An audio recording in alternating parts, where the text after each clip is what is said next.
All right, so talk to us about then what do you do in that situation? What is the process of getting rid of it? And I'm interested in the whole thing about remediation versus removal as well with mold. Whenever we talk about remediation versus removal, there's a whole bunch of different articles and stuff written about this, and there's, again, not a real great consensus on it, but generally I like to think of it like this. Remediation is the entire process that should be gone through to resolve a mold problem, and removal is just that one step of the process. Whenever we're talking about the process as a whole, and depending on what company you're working with, they may do things slightly differently, but it's generally going to look pretty similar. And really the first step there is always going to be containment.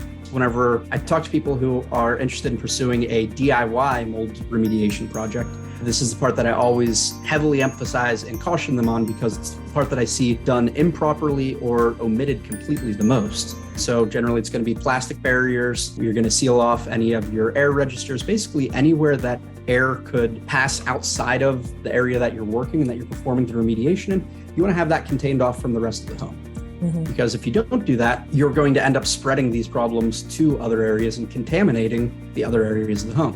Whenever we go through and actually begin the removal process and we're tearing out drywall or other building material, a lot of times that does cause more particulate, more mold spores to become airborne. And we don't want to do that without proper containment and control measures set up. And then whenever we talk about control measures, it's air scrubbers with possibly negative pressure depending on the situation. And these are big HEPA filtering box fans essentially that take dirty air, runs through a series of filters, and then exhausts much cleaner air.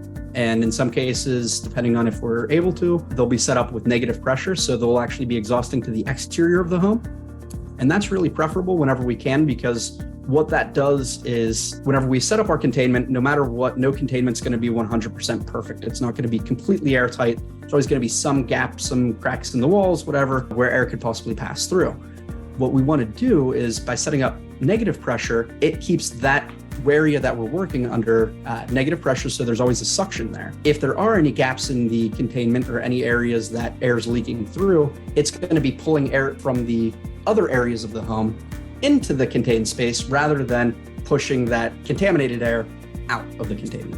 Very, very important steps. And again, that's probably the biggest one that a lot of homeowners and sort of the DIY side tends to omit or not really thinks as important, and they just get right to the actual removal process. Okay, once you've contained, what's the removal process? Yeah, so once we've got full containment and air control measures set up, that's going to be removal. And this is going to vary greatly depending on the individual situation. But we're removing basically anything that is water damaged, that has active mold growth on it. We're physically removing, cutting out, and bagging using a special double bag method to make sure that, again, we're not contaminating any other areas of the home and safely removing it from the environment. Certain types of surfaces can be cleaned, but for the most part, it's generally going to be an actual removal of the building material itself.